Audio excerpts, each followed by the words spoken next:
داسې کار دی ملګرو د مازدیګر بانګ ویلې کېږي او اخري پور دی په دې کې ګنې لړو ښه وایي چل به زه زده کړم د پاتره کې د چکو او جانوري لیلو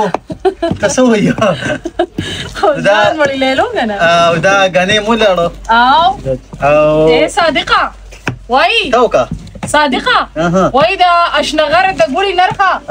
دا اشنغر د ګوړي نرخه الله دې خکه جانان ما کوي دن کوي نه نو دا سکار دی چې دا راغلی یو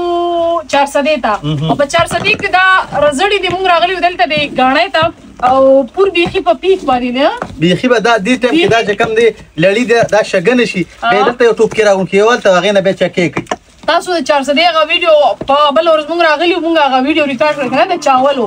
نو دای ګوړه دا د 400 ګوړم ډیر زیاته مشهور ده او خلک هم ډیر درانه خلک دي دا هم ډیر زیات ښه خلک دي کنه نو مونږ ته اوس دا ونه چې تاسو ولې غنې لړۍ یا ولې راغلی یا څه خو بغیر تاسو لګیایو بغیر تاسو مونږ لګیایو خپل کارکرم جاری ساتو نو دا څه کار دی ګورو په ګنو باندې د صادق سره لګ ریویو مو کو خبري و مور سره وګړي دا د کوم چې کوم دا ګوړه مونږ لړل نو دا ګوړه د غنو د رس نه جوړیږي او تقریبا 2.5 غنټې په دې کړي کې پخېږي دا غنه بعد چې کوم په دغه سمسه باندې راشي دا کړي دی کنه دا کړي دی نو پکې دی دا کړي دی او په دې کړي کې چې دا ګوړه دا غي طرف نه بکی غنی لړل کېږي او د غنو غرس دې زه ترازی د رس نه بعد چې کله چې کله دا بالکل د پور تیار شي هغه پور دې زه تر راوړي په دې کې دی بیا وګوره د رمبو په حساب باندې چې کوم رمبې دی وਹੀ کنه د دې په حساب باندې دې دا غوړ یو زه تر ټولای دا غي نه بعد چکې جوړي سوق هغه چکې د چیرې پاره استعمالي او سوق دا چکونه مصالدار غوړ جوړي مختلف زیرو کوي اوګه زمونږ زیات ته چې افغانستان خلک د کاوی سره خوري ها د کاوی او بالکل او سرجی زماغه ګوري کنه سرجی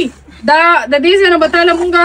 مصالدار غوړه جوړو او ان شاء الله تعالی تاسو له درلګو تا اوس کې کنه دا غوړه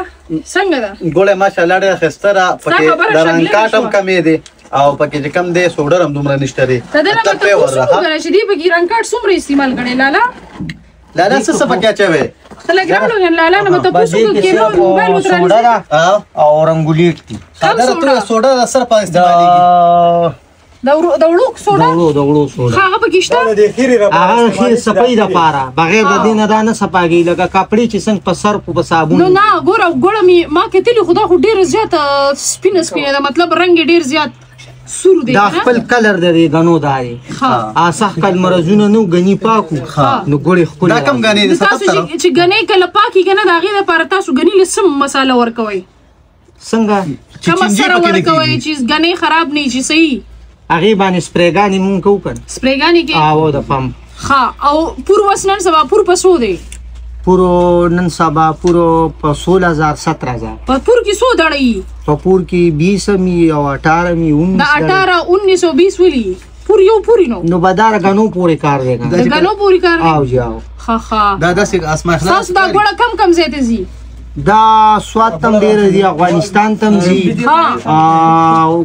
تل پانی چینار تم زی او دلتم خرسیږي